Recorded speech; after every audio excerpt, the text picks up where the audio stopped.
తాజా వార్త జనం గుండెల్లో గుబులు రేపింది. మామూలు జ్వరానికి పారాసెటమాల్ గోళీలు వాడేవారికి బిగ్ అలర్ట్. వైద్యులను సంప్రదించకుండా పారాసెటమాల్ వాడే అలవాటు మీకు ఉన్నట్లయితే జాగ్రత్తగా ఉండండి. భారతదేశంలో ఔషధాల నాణ్యతను పర్యవేక్షిస్తున్న central drugs standards control organisation paracetamol మందు బిళ్లను ప్రామాణిక నాణ్యత లేదు అని ప్రకటించింది. సిడిఎస్సిఓ తాజా నెలవారీ ఔషధ హెచ్చరిక జాబితాలో పారాసెటమాల్ తో సహా మరో 53 మందులు నాణ్యతా ప్రమాణాలకు అనుగుణంగా లేవు అని వెల్లడించింది. అంటే మార్కెట్లో ఇప్పుడు సర్క్యులేట్ అవుతున్న మందుల నాణ్యత లేవని తేల్చి చెప్పింది.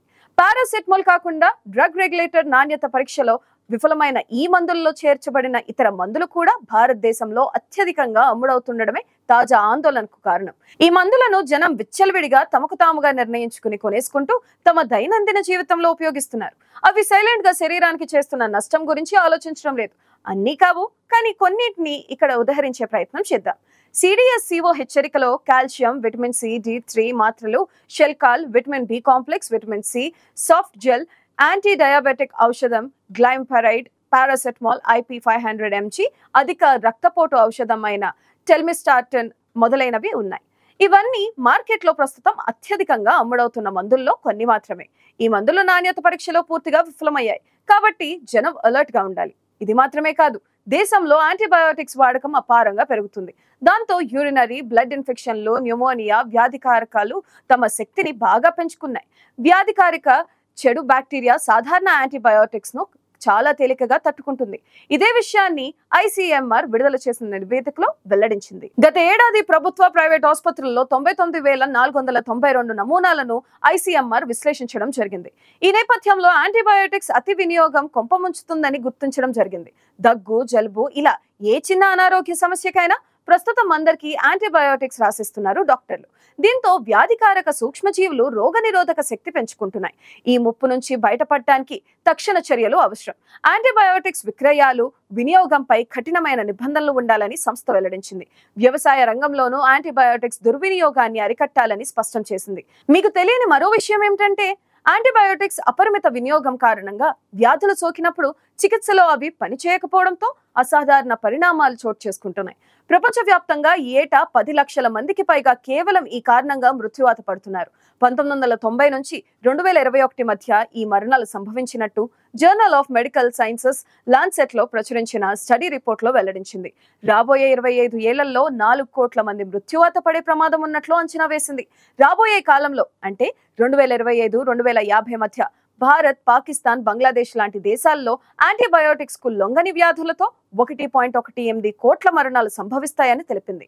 మానవాళి ప్రస్తుతం ఎదుర్కొంటున్న 10 అతిపెద్ద ఆరోగ్య సవాళ్లలో ఇది ఒకటని WHO సైతం ఇప్పటికే పలుమార్లు హెచ్చరించింది. మన దేశంలో జరిగే కుంభమేళా, ఇతర పుష్కరాలలో అపరిమితంగా వాడిన యాంటీబయోటిక్స్ వల్ల ప్రపంచవ్యాప్తంగా 1 కోటి మంది చనిపోతారని కూడా ఇంతకు ముందే WHO హెచ్చరించింది. ఎందుకంటే ఇటువంటి కార్యక్రమాల్లో పాల్గొనేందుకు మన దేశంలో లక్షలాది మంది యాత్రికులు వస్తూ ఉంటారు. ఈ యాత్రలు కొన్ని వారాల పాటు కొనసాగుతుంటాయి.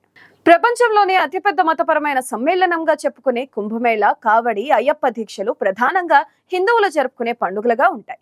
ఈ కార్యక్రమాలకు జనం లక్షల సంఖ్యలో హాజరవుతుంటారు. అయితే ఈ సమ్మేళనాలకు యాంటీబయోటిక్స్ కు సంబంధం ఏంటన్నది చూద్దాం. వైద్య నిపుణుల అభిప్రాయం మేరకు నిస్సందేహంగా ఈ రెండింటికి సంబంధం ఉంది. మీకు తెలుసా, భారత్ లోని 4 నగరాల్లో కొన్ని వారాల పాటు కుంభమేళా మహా సమ్మేళనం జరుగుతుంది.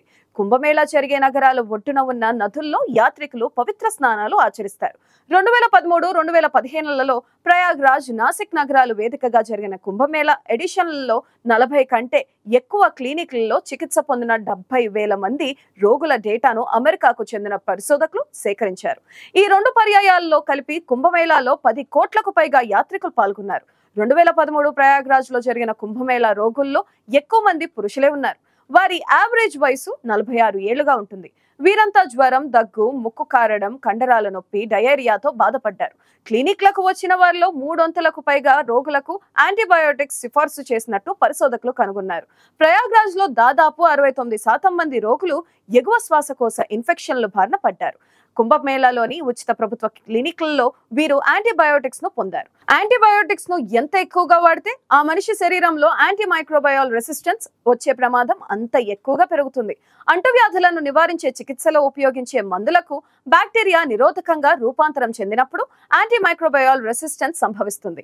ఈ పరిస్థితి వస్తే ఆ మనిషికి వచ్చే ఇతర జబ్బులకు సాధారణ మందులు పనిచేయవు. ఫలితంగా యాంటీబయోటిక్ నిరోధక సూపర్ బగ్ ఇన్ఫెక్షన్లను ఎదుర్కోవాల్సి వస్తుంది. ఇది ప్రజారోగ్యానికి ఒక పెద్ద గ్లోబల్ ముప్పు అని అంటుంది ప్రపంచ ఆరోగ్య సంస్థ. ఈ పరిస్థితి ఇలాగే కొనసాగితే 2050 నాటికి కేవలం ఈ కారణంగా మరో 1 కోటి మంది చనిపోతారని తేలింది. అదీ కాకుండా 4 ఏళ్ల క్రితం ప్రపంచాన్ని కుదిపేసిన కరోనా మహమ్మారి సమయంలో కూడా జనానికి యాంటీబయోటిక్స్ వాడకం సర్వసాధారణంగా మారిందని పరిశోధకులు చెప్తున్నారు. ఏ అనారోగ్య కారణంతో క్లినిక్ కు వెళ్ళినా బయటకు వచ్చే ప్రతి ముగ్గురిలో ఒకరు వద్ద యాంటీబయోటిక్స్ ప్రిస్క్రిప్షన్ ఉన్నట్లు అధ్యయనకర్తలు గుర్తించారు. ఒకవేళ ముక్కు కారడం అనే సమస్యతో వెళితే ముగ్గురులో 2 వద్ద యాంటీబయోటిక్స్ ప్రిస్క్రిప్షన్లు తప్పకుండా ఉంటుంది. భారత్ లో అవుట్ పేషెంట్లలో 39 నుంచి 66% మందికి యాంటీబయోటిక్స్ సిఫార్సు చేయడం వైద్యులకు అలవాటుగా మారిపోయింది. మరి ఈ పరిస్థితికి నివారణ లేదా అంటే మనం ఇంట్లో తీసుకునే సేంద్రియ ఆహార పదార్థాలతో మనకు కలిగే వ్యాధుల నుంచి ఉపశమనం పొందవచ్చని అంటున్నారు వైద్య నిపుణులు. మనిషి అనారోగ్యానికి గురైనప్పుడు శరీరానికి తగినంత విశ్రాంతి అవసరం. శరీరాన్ని రోగం నుంచి నయం చేసి రోగనిరోధక శక్తిని పునరుద్ధరించడంలో బాగా సహాయపడుతుంది. ఇకపోతే నీరు. అనారోగ్యంతో ఉన్నప్పుడు రోజంతా వేడి లేదా గోరువెచ్చటి నీటిని శరీరంలోకి తీసుకోవడం దగ్గు జలుబు విషయంలో గొంతుకు ఉపశమనం లభిస్తుంది. దగ్గును అరికట్టడంతో పాటు శరీరాన్ని బాగా హైడ్రేటెడ్ గా ఉంచడం వల్ల త్వరగా సమర్థవంతంగా కోలుకోవడానికి అవకాశం ఉంటుంది. చివరిగా ప్రోబయోటిక్ అధికంగా ఉండే పెరుగన్నం గురించి తప్పక చెప్పుకోవాలి. సరైన విధంగా తయారు చేసుకుని తినే పెరుగన్నం ఆయుర్వేదిక్ మెడిసిన్ లాగా పనిచేస్తుందంటే అతిశయోక్తి కాదు. సో డాక్టర్ యాంటీబయోటిక్స్ వాడకూడదని చెప్పినట్టయితే ఈ 3 పద్ధతుల ద్వారా జబ్బును నయం చేసుకోవచ్చన్నమాట. పైగా ఈ పద్ధతుల వలన శరీరానికి ఎటువంటి హాని జరిగే అవకాశం లేదు. యాంటీబయోటిక్స్ తీసుకోవడంతో ఒక్క రోజులోనే తక్షణ ఉపశమనం కలిగించవచ్చు. కానీ తదనంతర పరిస్థితులు శరీరానికి చేసే హానికి నివారణ ఉండదని గుర్తించాలి.